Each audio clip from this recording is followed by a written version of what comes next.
एक बार भगवान श्री कृष्ण बलराम जी के साथ हस्तिनापुर गए। उनके हस्तिनापुर चले जाने के बाद अक्रूर और कृतवर्मा ने शतधन्वा को स्यमंतक मणि छीनने के लिए उकसाया।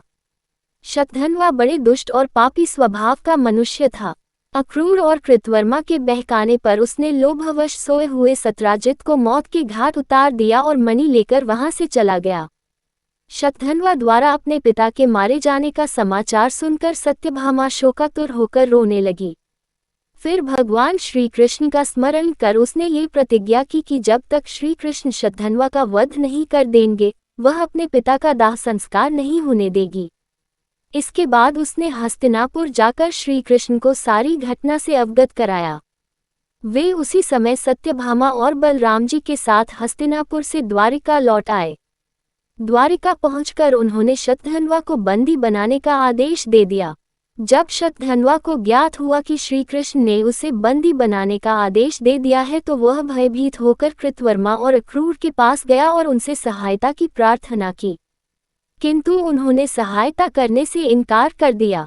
तब उसने स्यमंतक मणि अक्रूर को सौंप दी और अश्व पर सवार होकर द्वारिका से भाग निकला। श्री कृष्ण और बलराम को उसके भागने की सूचना मिल चुकी थी, अतः उसका वध करने के लिए वे रथ पर सवार होकर उसका पीछा करने लगे।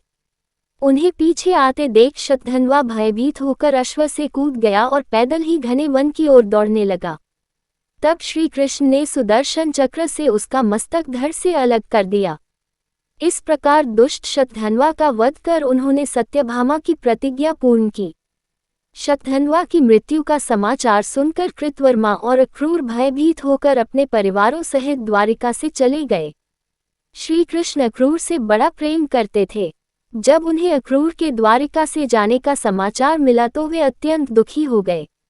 उन्होंने उसी क्षण सैनिकों को आज्ञा दी कि वे अक्रूर जी को ससम्मान द्वारिका वापस ले आए। शीघ्र ही अक्रूर को ससम्मान द्वारिका लाया गया। उनका अतिथि सत्कार करने के बाद श्री कृष्ण प्रेम भरे स्वर में बोले, चाचा श्री, मैं पहले से ही जानता था कि शतधन्वा स्यमंतक मणि आपके पास छोड़ गया है, किंतु हमें उसकी आवश्यकता नहीं है। आप बड़े धर्मात्मा और दानी हैं, इसलिए उसे आप अपने ही पास रखें। उनकी बात सुनकर अक्रूर की आंखों से आंसू बह निकले। वे अपने अपराध की क्षमा मांगते हुए बोले, दयानिधान, आप परम दयालु और भक्त वत्सल हैं। मैं आपकी शरण में हूँ, आप मेरे अपराध को क्षमा करें। ये कहकर उन्होंने मणि उन्हें सौंप दी। तब भगवान श्री कृष्ण ने उन्हें गले से लगा लिया और वह मणि वापस उन्हें लौटा दी। अक्रूर जी ने तभी ये प्रण किया कि वे अब लालच से हमेशा दूर रहेंगे, क्योंकि लालच बुरी बला होती है।